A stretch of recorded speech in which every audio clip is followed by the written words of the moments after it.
We are in July, and this is our webinar series. We try to do this every single month, where we bring on one speaker. We definitely don't try to do quantity. We try to bring in high quality speakers.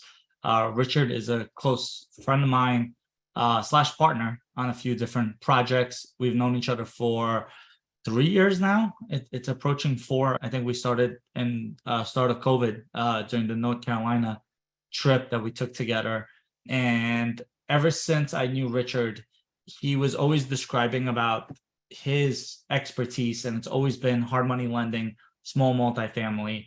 And some people tend to brush off this stuff because they get into it early on in real estate, and then they try to go into the multifamily side or some exotic cash flowing assets like ATM funds and car washes and everything like that. But there's definitely something to be said about the true and tested practices. Like hard money lending is not something that just came about 2 years ago. It's been around for decades. Same thing, most people that have made it big in real estate usually started off with small multifamily. I always tell Richard that's his superpower. I feel like almost every single week he brings me another deal in that realm. And when he sticks to that realm, there isn't many other people that I know in my network that know that space inside and out like Richard. So I thought it'd be great to have him on, talk about hard money, talk about small multifamily, what he's doing in today's environment, what kind of investments that he's staying away from as well. I thought it would be interesting to hear about. Richard is not an institution. He did it. He's done every single deal himself. He's vetted every single deal himself. Not every deal he's done is perfect, but he's the first one to tell you that. Most humble, most honest person I know. Richard, I'm going to turn it over to you. Thank you so much for jumping on the SIH monthly webinar series. But why don't you give a 30-second, 1-minute kind of introduction about you, how you got where you are, and then we're going to take it from there. Sure. Thanks, Dennis, for having me.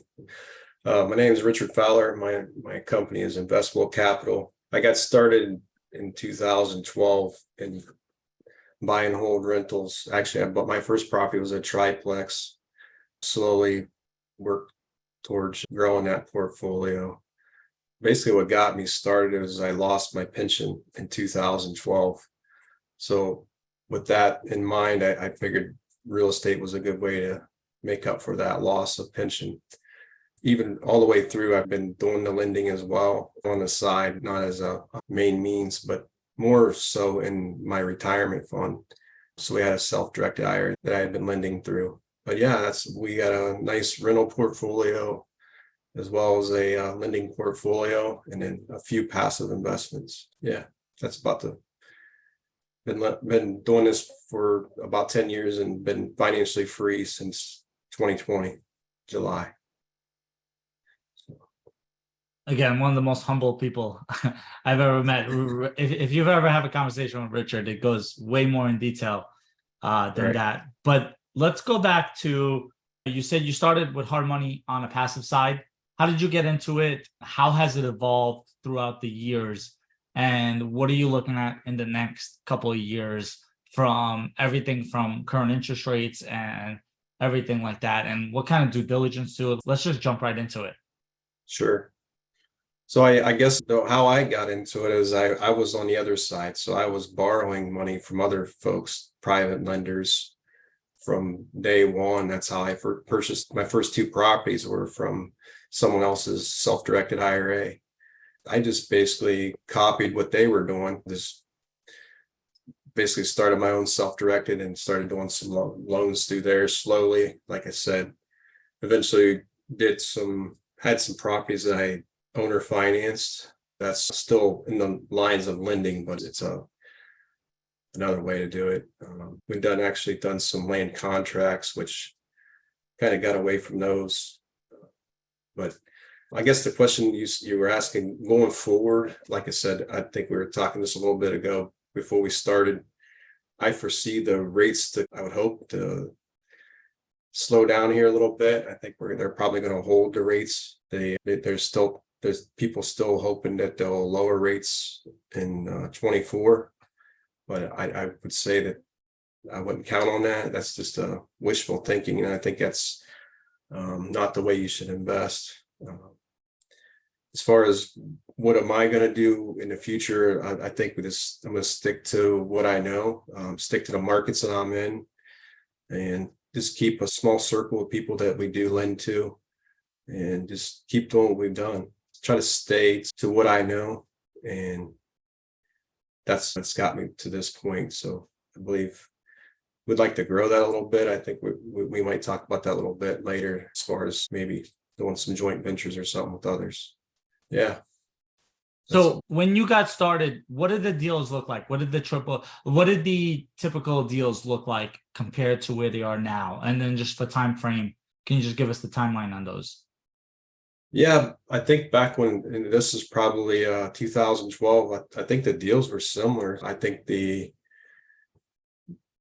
really hasn't changed a whole lot. As a private lender, as a hard money lender, however you want to say it, you have to make your rules. So one of the few rules that I'd have is owner occupied, non-owner occupy, first mortgage. Those are the main things. The rates have gone up a little bit since I started, maybe because I'm not sure if maybe I didn't know what I didn't know back then. So moving forward, as the rates have gone up a little bit as far as the hard money.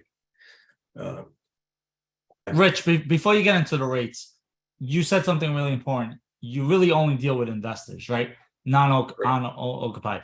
Is that due to a learning lesson, or is that something that someone else told you? Like, how did you get to these two? It sounds like you only have two rules, but I know you have more than that.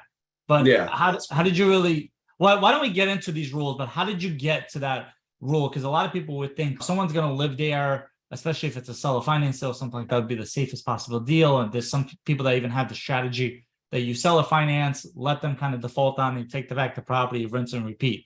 How did you get to that rule, and what led to it?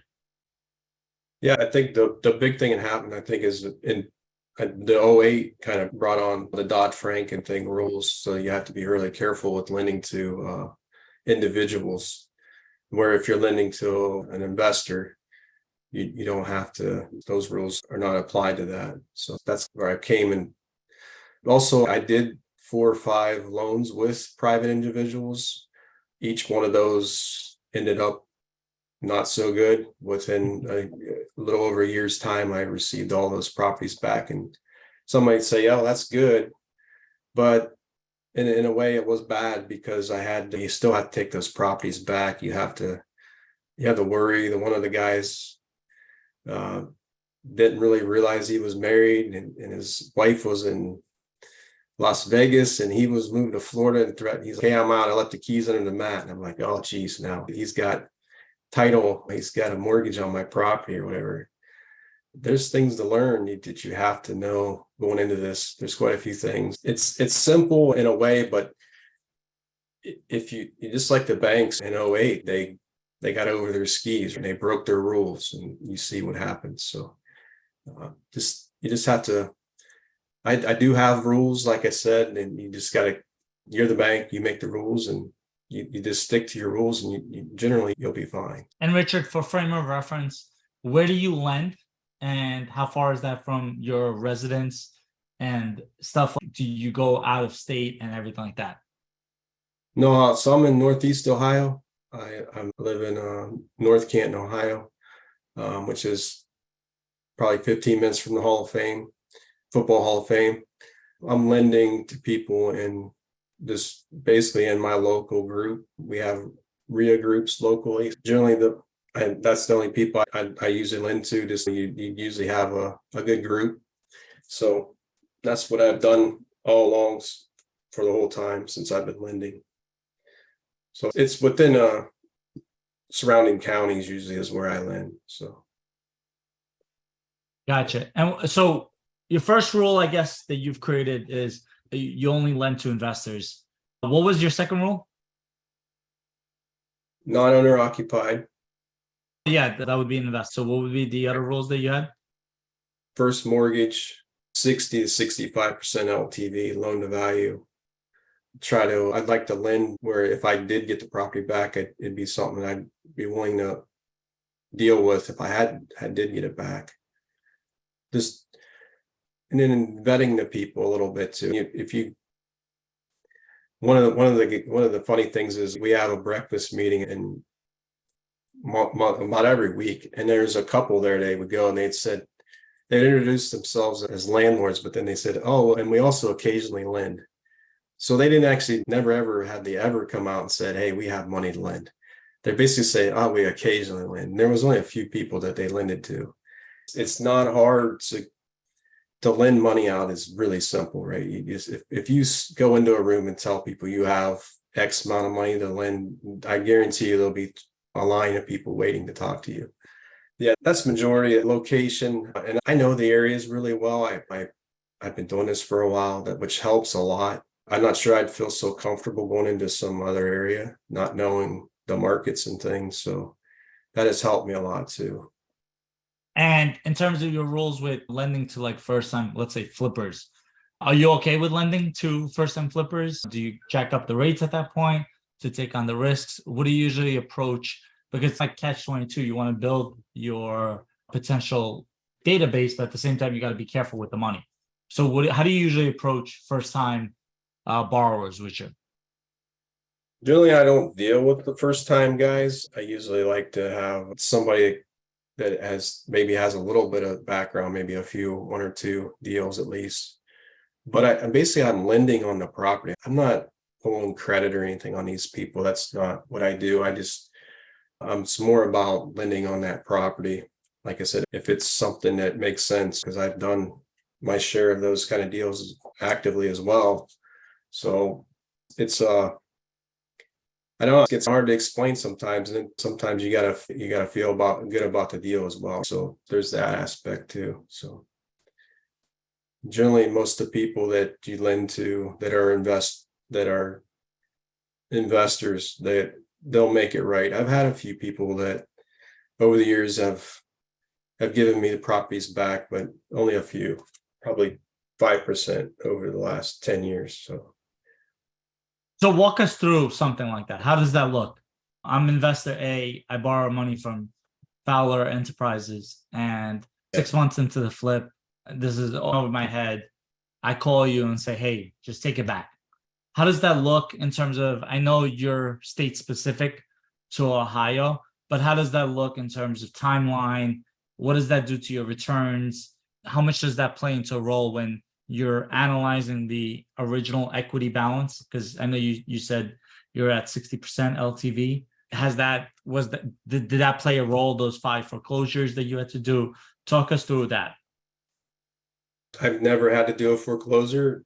Basically, really what those look like is in the past is what I've seen is the few investors that I were lending to previously that I no longer do. And they basically left this game is life events has happened to them. So they slowly, it catches up to them. Looking back, that would be the one and both of them really, if I look at it, the one guy, he had, like I said, life events anyways. But what it was, he was borrowing from one property to do the next property. And then the next property. So eventually what happens is their equity, they run out of equity. So they keep borrowing and borrowing from the equity of the previous property. Rob Peter to pay Paul. And eventually they get to where they can't fund it no longer. It's in general, I try not to do that any longer. If I'm lending for X property, I want to lend to that property, not be lending for take a lien on a previous property for the project they're trying to do at the moment. You don't cross collateralize, right? It's correct. You loan to property A, the lien goes on property A, correct. And then you keep that pretty simple that way. That's how I've seen in the past. That seems like generally when people are starting to get into trouble, that seems like where they go is they start going back to maybe some of their other properties. So on those occasions, there was a previous hard money, possibly note, a private note against that property. My note paid that note off, but then gave them a little bit of money, just not much, just a little bit. Those types of deals, I try to stay away from that. So I want to work on the existing deals that they're doing and not loan against the previous projects. Yeah. Rich, one thing I want to point out, something that was in the news was, I don't know if you were familiar with the company Pier Street. Yeah. So Pier Street went and they filed Chapter 11. It looks like it's going to get pretty messy. But there's this recent trend, I would say in the last 4 years. I started in this space by investing in crowdfunding, and it's very appealing. It's usually very low minimums. You get into multiple deals. They market it really well. At the end of the day, it's really a technology company posing as a real estate company. And we see what happened with Pier Street. They obviously didn't have the right underwriting. They have a San Francisco headquarters or whatever the thing is. I don't want to over comment. I don't know the ins and outs. I know I looked at a couple of deals. I was like, oh, 8 to 10% range. It's not really that interesting. And I had bad experiences with other crowdfunding platforms, so I avoided it. How does an individual who's looking to balance out their portfolio and looking to get into hard money, do you recommend them to go on like an online platform like this? Or is it going to local RIAs? And what happens where something like in my local RIA, I'm in North Jersey, the average home price here is 300,000-400,000, right? When you come across a flipper at a RIA meetup, and it's not always, it's you're going to be putting a lot of eggs in that basket, right? And then I don't live in Ohio. So if you don't have a Richard Fowler in your network, how do you get started with hard money lending? How do you, what's that first step look like? Yeah, I guess that's a good question. My notes are generally smaller notes. I'm 25 to, I think the biggest note I've ever done is around 100,000. That is a good question. I think it goes back to the fundamentals on what your market is. If you're working in those markets, you should know your markets very well. And I would say just stick to the rules. If it's even if it's a $300,000 house, I wouldn't lend more than a 60% LTV. It's the same numbers. It's just bigger, right? More zeros potentially, but it's still the same rules no matter how you look at it. Because what you got to look at is if you're going to lend on that property, you got to be able to get your money back out of it. You have to calculate all that in it. If your rules in New Jersey are, it might take you a year to get that property back. Maybe you want to do more fees up front, which I've heard some areas are like that. They might charge a few $4,000 or $5,000 up front. That way you basically got your money up front in case the deal does go bad, that you have that money to potentially go back. And if you do have to foreclose, at least you have that 4,000 or 5,000 to help take care of those costs, maybe to do a foreclosure if you needed to. But yeah, that's not sure I would do those kind of loans. I'm more like I said, the loans I do here, Dennis, they're smaller loans. These are nice. They're generally we're 60% loan to value. And I like it to where my loans usually are set up is we pay for the property about 100%. But then the investor puts the money in to fix, right? So they're putting all the money in to fix up the properties.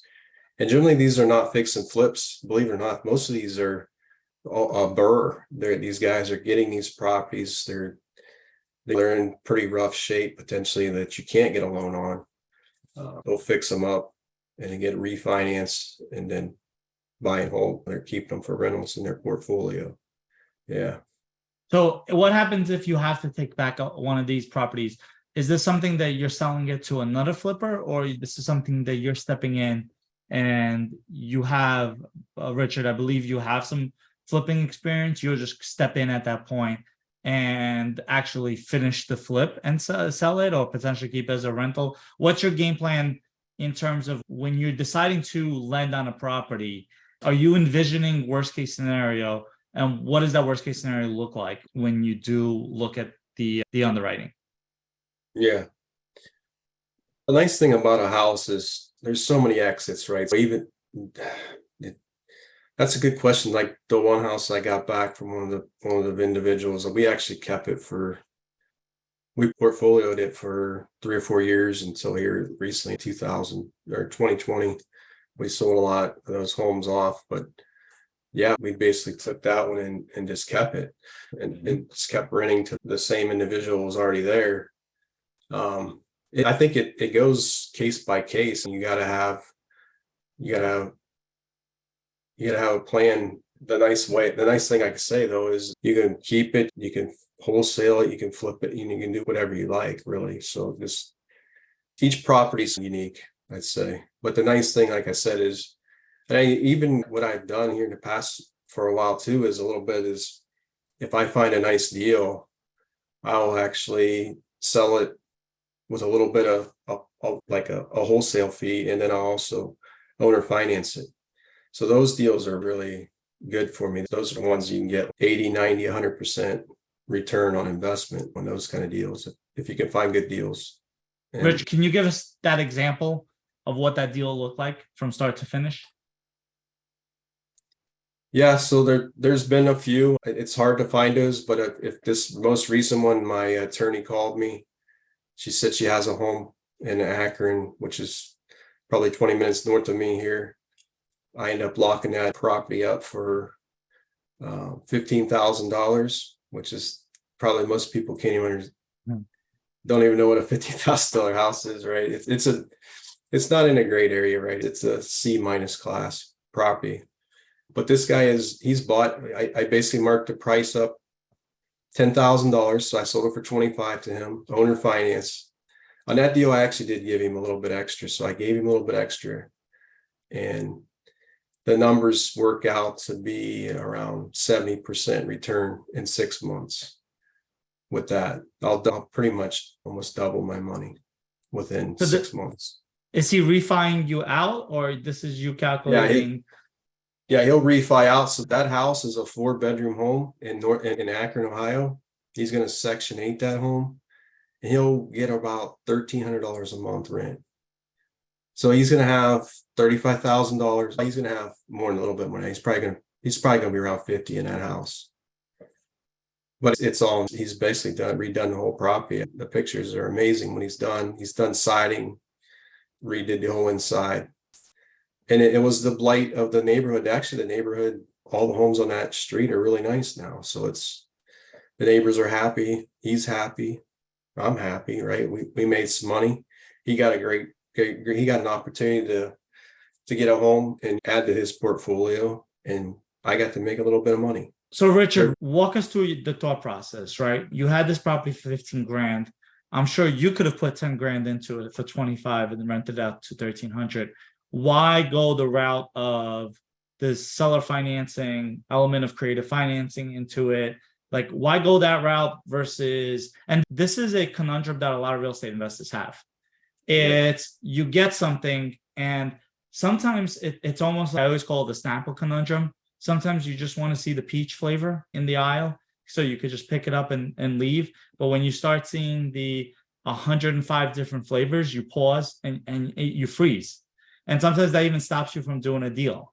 So walk us through your thought process on, you get this deal in your lap and it's $15,000. It's in your wheelhouse. It's in your, geographic core location.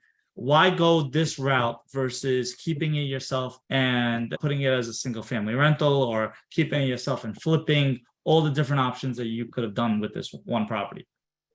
That's a good question. I guess I'm past that now. I'm more, it might sound a little, I'm not sure what you want to say. I'm trying to get past that. I'm trying to do grab the low hanging fruit, what makes the most sense with my time. And I believe that if I was to flip that home, there's houses in that neighborhood, believe it or not, they have sold for $140,000. It's really odd, but there's the spectrum on the value of those homes is all over the place.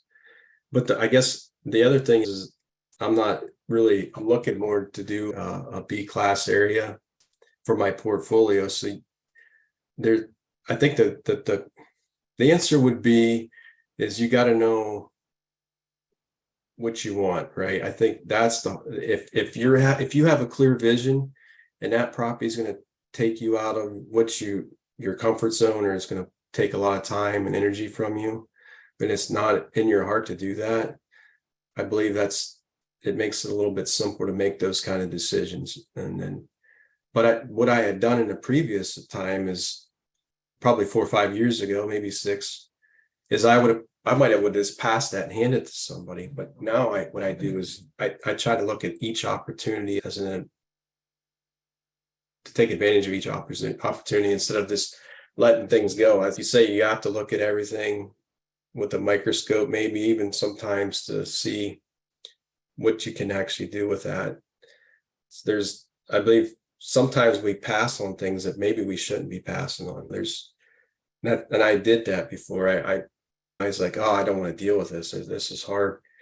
And I passed that deal to somebody else and I watched them turn around and make $10,000-$20,000. So it's not being greedy, but that's how you learn, I think, is helping other people. It's interesting that once you do those kind of things and help others, that sometimes you learn new ways of doing things. With that said, I had a property in another town south of us here, and I found it on Craigslist back then. I called a buddy of mine. I knew he invested in that area.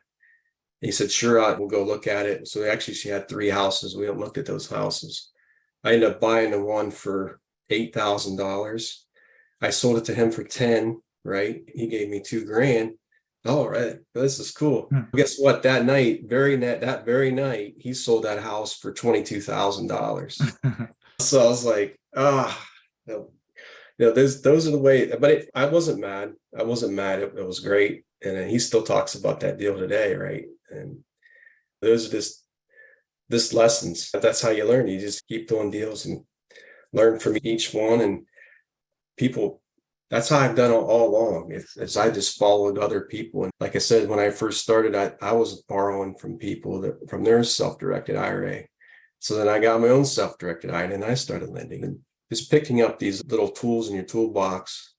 And after a while, you got quite a good toolbox that you can just try you have more tools and more opportunities to potentially do deals that way. Yeah, it's fun though. I'm all about the deal. One of my buddies told me I think he's actually on this call. He said, I should get a used car dealership so I can do deals. Rich, from a time perspective, how long does it take you to do a lending deal versus the flip versus a long-term hold? So like a $15,000 deal, right? Part of it, you mentioned it, right? It's the time consideration. What is the actual time consideration with those 3 different options? So generally those deals that I get, I have them sold before I close. So I have a little bit of time up front, but it's basically once it closes, it's a double close generally. Excuse me. The flips can be anywhere from 3 to 9 months, depending on what you get yourself involved with. Then the buy and hold, generally when I do a buy and hold, I'm fixing stuff. I'm not doing like a flip. You want to make it nice and livable, but you're not making it to where it's perfect. Generally, when you do a flip, you're doing a little bit higher end things. That's how I've done it. I just recently bought a home last week, and the idea for that one is I'm just going to get it back, clean it out, put new paint, new carpet, new flooring, whatever, fix the things that need fixed, and then just sell it. In my mind, you still make about the same money, no matter if I fix it up really nice and I sell for $150 and I make $30, or I just fix it and sell for $135 and put a lot less money into a lot less time. I still make the same return no matter how I look at it. So. Got it. Rich, we had a question from Mark. When you loan at 60 to 65% LTV, is that based on the purchase price or the ARV? ARV, after repair value, yeah. Okay, cool. Since you opened that door, this latest deal you had, right? I got a sneak peek because we talked about it before you acquired. And one of the conversations that I think was interesting and I think was worth sharing is your consideration of whether or not to keep the tenant in place when you're buying it and then getting and disposing of it, let's say. So even you, extremely experienced wholesale and flipper, part of you doesn't always act logical because you have this human side of it, because you're going out to see the property and stuff like that. So I just want to talk about that for a second, especially if you are investing locally. You can go out to this property and you're buying a distressed property. and you go in there and the property, there's a reason why the sellers wants to sell to you directly and not on MLS. And part of that is because they have a tenant that might not have the highest qualities about themselves. So on this recent property, you went there and you told me that you could see that they really tried to strain up the house, right? But it was still in really bad shape. But part of the consideration, I think me and you went back and forth on, do you just rent to them at a higher rent? And me and you went back and forth on this, right? Right. So why don't we talk about that a little bit? Because everybody focuses on, if you go in bigger pockets, and people like to throw out their bigger returns and all of this stuff, but there is a human element to it. And how much do you take that into consideration? Families in there, you could tell that they're really trying really hard, but they got 20 animals. The place it's basically like a walking litter box at that point. How much do you take that into consideration versus, do you give them the benefit of the doubt that they could change their ways if you take over? Or is it better to evict and start clean and everything like that? That's a great question. I think the guy that I purchased this home from, he had fixed that house up perfectly before he rented to these people. Actually, he had sold it to them land contract, so that was another story behind this purchase. But yeah, he had 2 land contracts on this, so we were able to get them to sign off on a quick claim to deed, which I'm pretty sure they wish they probably never signed off on that. But anyways, Rich, can you just briefly say what a land contract is? but in Ohio, I'm not sure if you can do that in this. Generally, if the property has a note or a note to mortgage, or if there's a loan against that property, you can do what they call a land contract in the state of Ohio, and that it's a legal document contract through the state of Ohio that basically you're giving that person equal rights, or actually they might even have as much rights as you do to that property. And then it's, like I said, it's legal documents. It's held through the Ohio. I'm not sure the whole details on that, but it's like I said, it's a legal document, and it is filed through the state or in the counties. Yeah, but generally, if the property has a mortgage or a loan against it, you do a land contract. If there's not a note and a mortgage, then you can do owner financing. Generally, that's how it works. So do they, with the land contract, do they assume the mortgage at that point? No, actually, no, they're just taking it. You're trusting that the owner will continue to pay the payments on their existing mortgage. Yeah. And how does that work with a subject to clause and not subject to due on sale clause with the banks, or this kind of gets around it a little bit?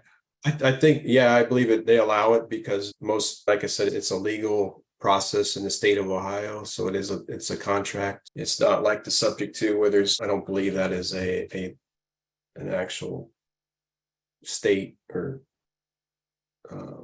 process that you're allowed to do. I believe, I'm not even sure. I've never really done a subject to, Dennis. So I know you have, so maybe you can answer that question, because I don't believe that is there a legal document that goes with a subject to? Because I know the land contract does. They have subject to contracts, and there's a lot of, I guess, misinformation out there. It really is something you need to work with a real estate friendly attorney that's willing to get a little creative, because a lot of people think it's illegal with subject to, but in reality, it's just a matter of the bank exercising an option that they do have. Again, this is not financial legal advice, everything like that.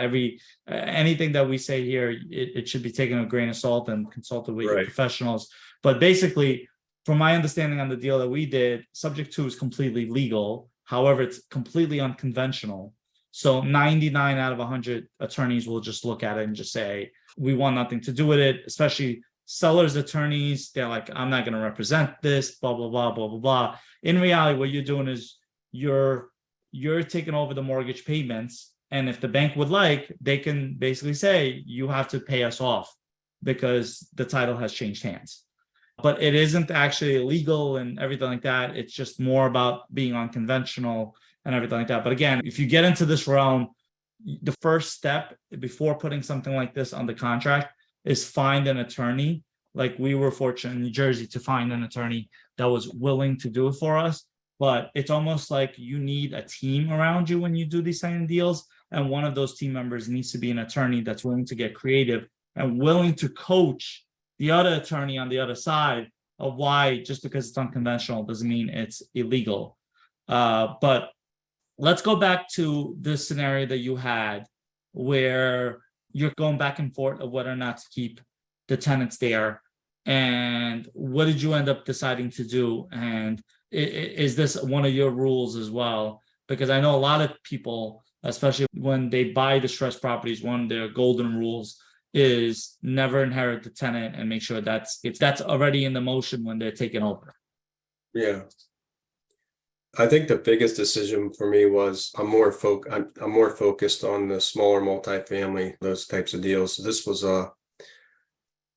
was just more of a get dry powder. So that was my goal from the beginning. So that's one of the things I've learned is when you decide from the beginning, you stick to that. Try not to change. I have changed my mind a few times, but generally, I think when you buy a property, you should probably stick to your original plan.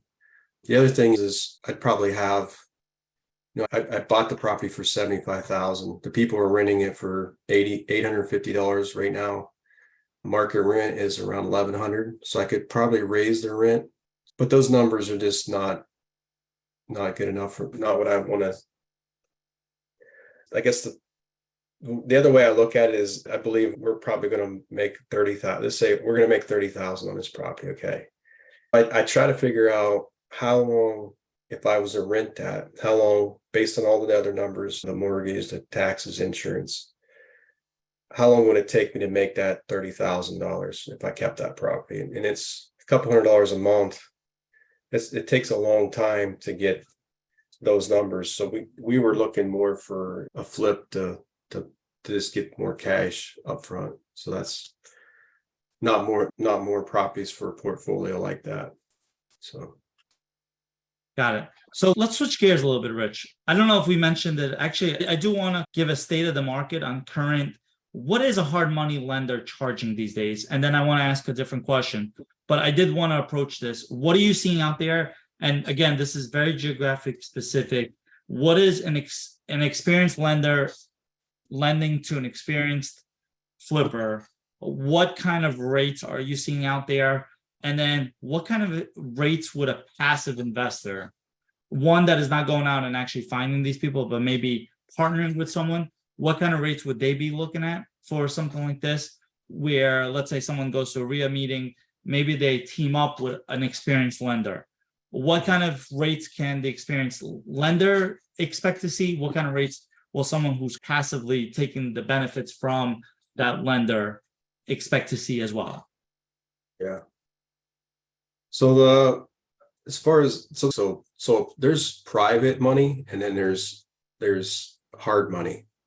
So private money, I believe, in my opinion, and another guy mentioned this, is when you find a private lender that they're not a real estate person, right? That might be Aunt Betty or Uncle John or somebody maybe those are potentially a private lender. A hard money lender is usually a real estate person that knows real estate. They're in real estate. In my mind, that's the two biggest difference. So as far as the hard money goes right now, there's people doing lending. Generally, I think at the lowest is 12%. Generally, there's a couple points. And then the highest I've heard is 18, up to 18% and 4 points. There's a pretty big spectrum there. But for somebody lending to somebody that has experience, I would say that 12 to 15% with a couple points is generally where you would see that number at. As far as for a passive investor, I believe that money's, if they were to invest in that or loan to a hard money lender, it's probably around 8 to 10%. So 8 to 10% return. Got it. So now that you mentioned the return base, and obviously you're not promising any type of returns, this is just more of a state of the market type of comment. Now that you mentioned that, I want us to switch topics to something that is dear to my heart. right now there is I think in the last year or two, right? We've had, and I know this is something that dear to your heart as well. We've had multiple Ponzi schemes come out, and these Ponzi schemes almost prey on real estate investors, and they almost have all the same characteristics, right? Super high cash flow, high return of capitals, high tax depreciation. They take advantage over real estate investors that got in during the 2000 and let's say in the last 10 years where all deals were going good. Now there's a slowdown in capital, and all of a sudden we've had one Ponzi scheme that affected a lot of real estate investors. 6 months later, there's another Ponzi scheme. Now, a lot of people are looking for what I call creative cash flow deals. And not all creative cash flow deals are bad. How does hard money lending compare to these creative cash flow deals that we see out there that are being offered by a lot of different operators and stuff like that? From a return perspective, to is it worth the risk of investing in an asset class that you know nothing about? How hard is it to learn about hard money lending? I just want to pick your brain on this topic because I think you're well suited from being on both sides of the fence on this. I think the first thing is there's an asset, right? Where a lot of those things you just talked about, there generally wasn't an asset.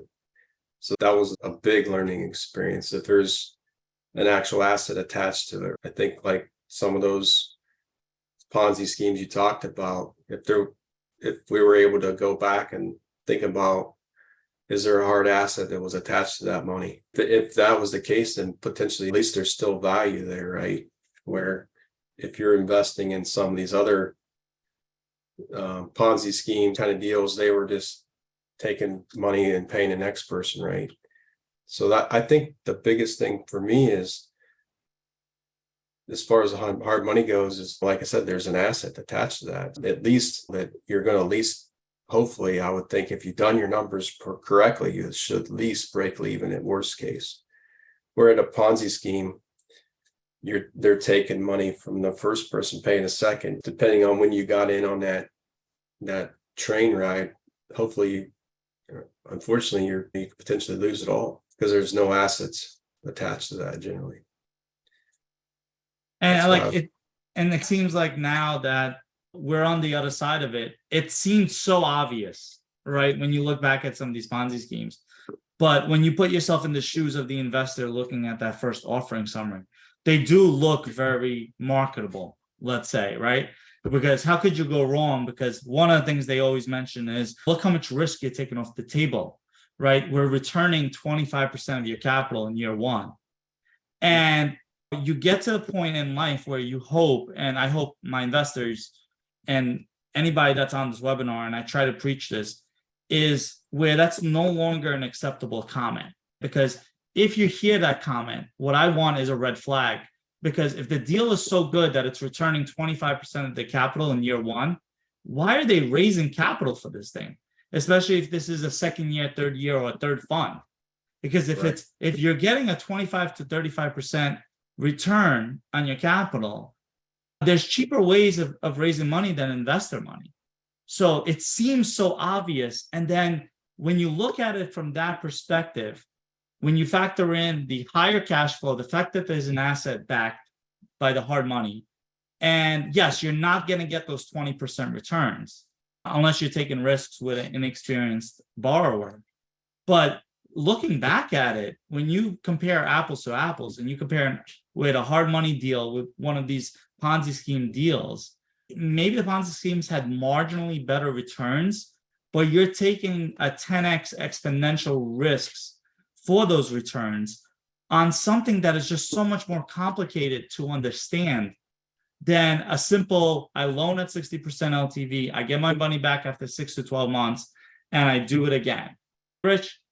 Yeah, I agree 100%. I guess the other thing I would say is a lot of those deals too, they sold, the one in general that I invested in, it was sold on tax savings. There was a huge tax savings, right? And that, on a lot of investors, you put your blinders on these, you just see that tax savings. Oh, wow, check that out. That's going to be amazing. And unfortunately, you leave out some of the other details. Right? Because Yeah, between the tax savings and between the heavy return of capital in year one, you almost have all your money back right. after a year or two. So how Yeah. could you go wrong? Yeah. How are you going to go wrong? So It's I just gonna work. wanna I want us to tie this in together. And a lot of investors, when they start doing equity investments, whether or not it's mobile home parks, self-storage, apartment buildings, what they realize is the weakness in a lot of these deals is the cash flow. And that is something I call it the deal drag, because in year one, you're paying for closing costs. Year one, you're probably paying top dollar because sellers, besides what people like to say about off-market deals, sellers that have sizable portfolios, they're not idiots. They're very smart. They know what they're doing. They're not going to sell off market if they think they could truly get more money on the retail. They might take a discount due to a relationship, but most of the time they are selling at top dollar. And then it's your job to execute a business plan that makes it seem like a good deal after a couple of years, or from year one, whatever the case is. But what a lot of investors get into these deals, and the cash on cash is 4 to 6% in year one. And what ends up happening is they're like, that's not very attractive. How do I juice up these yields? And that's when they start looking at these creative cash flow deals, because they're in our circles. We're getting introduced to them. And you're like, well, if I can make a 25% return here, my 4 to 6% is growing here. I combine them and it's great. Where the low hanging fruit here is stuff like hard money lending, because you're still getting the asset. Yes, you're not getting the tax savings. There are tax strategies with hard money lending. Rich, I don't think we have enough time to talk about doing this through a self-directed and stuff like that. Maybe we'll do that on a follow-up call. There are strategies on deferring it, but sometimes it's the least sexy asset is the one that will let you sleep at night, because anybody that's invested in a Ponzi scheme knows that it is just night after night of lost sleep and second guessing yourself, when sometimes the low hanging fruit, where yes, maybe you team up with an experienced lender and you get 8 to 10%, but your capital is safe. And if it defaults, you get like a windfall bonus and all of this type of inherent benefits that are built in. But it will not look as sexy on a marketing package as some of these other deals that are out there. Yeah, I agree. I can't say much more. You basically hit all the high points on that. I'm not sure what else you want me to say as far as there is risk in everything too, though. That's the nice thing though, is if you're the bank, and just like a bank, if there's some good books that I like. There's really small, really easy to read. It's George Antone.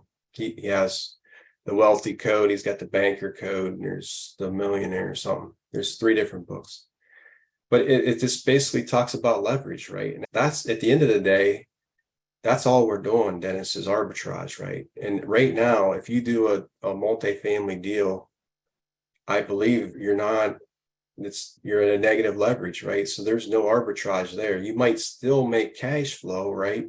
But you're not leveraging your money. And I've been preaching this for the last year to a lot of people, to where the interest rates and the cap rates are inverted now, right? Generally, there's a spread there.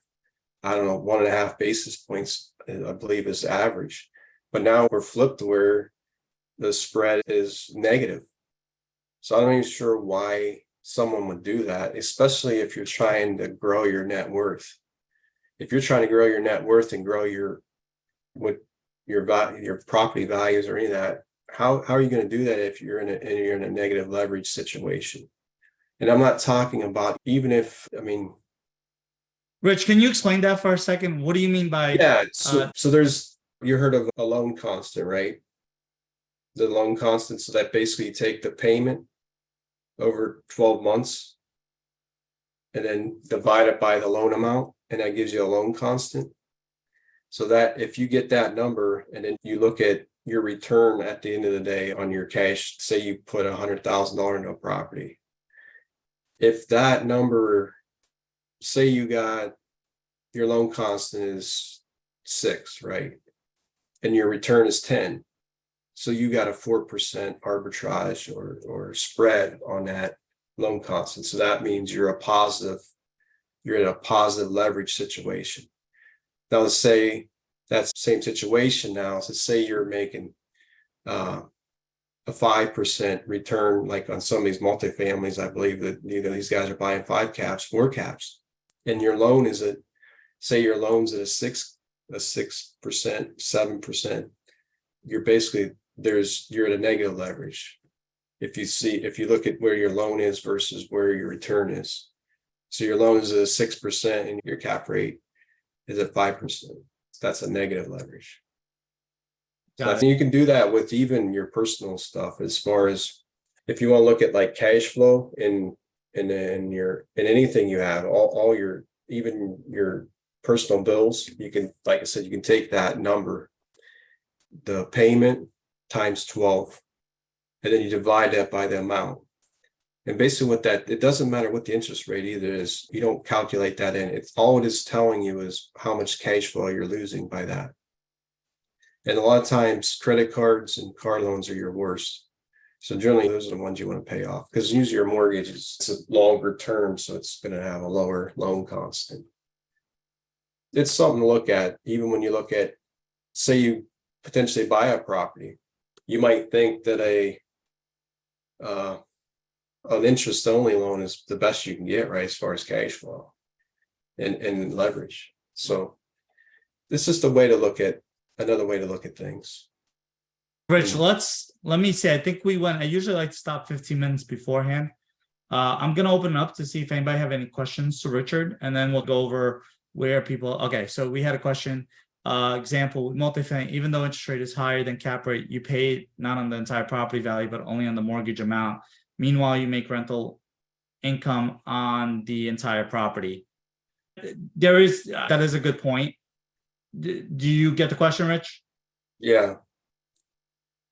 I'm just going back to, you're still not leveraging you're not leveraging your money. And that's not, like I say, that's leveraging the cash that you have. And you always, I guess the idea for me is that if you're wanting to grow that wealth, if you're wanting to try to grow your wealth, if you're putting yourself in negative leverage situations, I'm not sure.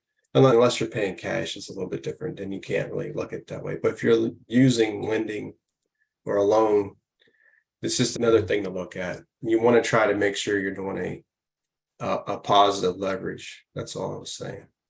So one thing I will also say, it's like you make a really good point on the mortgage amount here. That is why you're only seeing really deals that are getting done right now. There's only 2 types of deals that are actually transacting right now. One is the assumable loans, the ones where you are buying at a 4%, but don't get me wrong, you are buying them at a premium. And then the second one is the one where you're buying extremely low LTV. And the game plan on those kind of deals is you buy at a 60% LTV, you hold it for 2 years, 3 years, hopefully the rates go down. And yeah, you might be cash flowing pretty well, but if you're not able to refi after a couple of those first couple of years, the returns are going to look pretty bad in the long run, because you're only leveraging 50% of your money at that point, or 40% of your money. So I think it is just important to know just good general rules and especially in multifamily and commercial real estate. What is the cap rate? What are the interest rates that are being charged? And if you see that they are flipped, just keep that in mind. It's not something that it's a golden rule. It's just something to be mindful of, because for the last, I think, decade, basically, interest rates were hovering around 3 to 5%. And then the cap rates went from probably 7 to 6, 5, and then they got into the 4s. But really, it was rare to see where the cap rate and the interest rates actually flipped. And that's been the last year with all these rate hikes with the Fed. So it is interesting. And that's why you're just not seeing a lot of deals done. That's exactly one of the reasons why, because if you try to underwrite a deal like that, they don't pencil out very well at all. So that is a great question, though. Let's open up if there's any other questions. I hope that kind of answers your question a little bit. And if it doesn't, just let me know. I've actually seen a few triple nets coming in at 6.25. Yeah, I just seen one yesterday. It's those were down around 4 to 5s, and they're starting to come back up. That's if the rates stay in this range, the hypothesis is that the cap rates will start trending upwards until it reaches the middle ground. And then if the cap rates are going up, then the property values are coming down type of situation. Understand how all those guys that were doing the typical 3-year hold or the 5-year hold scenarios, how I haven't seen any deals like that recently. Have you seen anything like that, Dennis? I've seen one or two. I've seen more than I expect to see. And I just recently saw last week a deal with a floating rate debt. And I was just scratching my head, but that is still. What was the exit cap rate? I didn't even look once I saw floating date on that. It's not something that is a webinar on itself.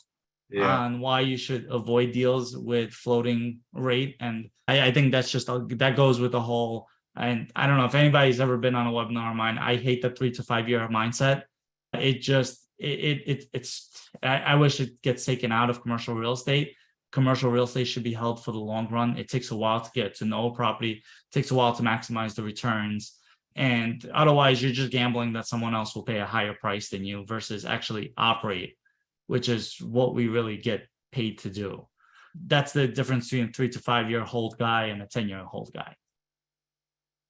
And there's, of course, exceptions. Sometimes it makes sense to obviously sell earlier. Any other questions? Feel free to put in the chat or the Q&A. Otherwise, this I think has gone really well. I really like this in-depth into hard money lending. Richard, why don't we tell where people can reach out to you? And then one of the things that I want to do with SIH Capital Group is partner with people like Richard and potentially do smaller funds where we really have the investor really follow along and participate in some of these hard money loans. So that's something that we might be rolling out shortly. But Richard, why don't you mention where people can contact you? I know you are one of the most generous people with your time. So if someone does have a hard money loan that they have an opportunity to go and they want a second pair of eyes, Richard is my go-to guy for any hard money lending. But where can people reach out to you? Yeah, so my email is rich@investwellcap.com. Or you can go on my website. It's investwellcapital.com. I'm sorry, I messed up in investwellcap.com. Sorry, it's not capital, it's CAP, investwellcap. There's a calendar, you can get on my calendar there. Be more than willing to help anybody. The one thing I do try not to do is I can try to look at numbers, but I generally try not to tell people whether the deal is good or not. So I can just help you to work through numbers or something of that sort. But yeah. Okay. I think this was awesome. Went a little bit over 8, but I think this was great. Rich, thank you so much. And if anybody's interested, we do post all these videos and we try to break them out into smaller videos because obviously watching an hour of YouTube is not ideal. So we do smaller videos of bite-sized nuggets, but please feel free to subscribe to SIH Capital Group at YouTube. I really appreciate it. Thank you guys for your time and signing off. Thanks, guys. Thanks, Dennis.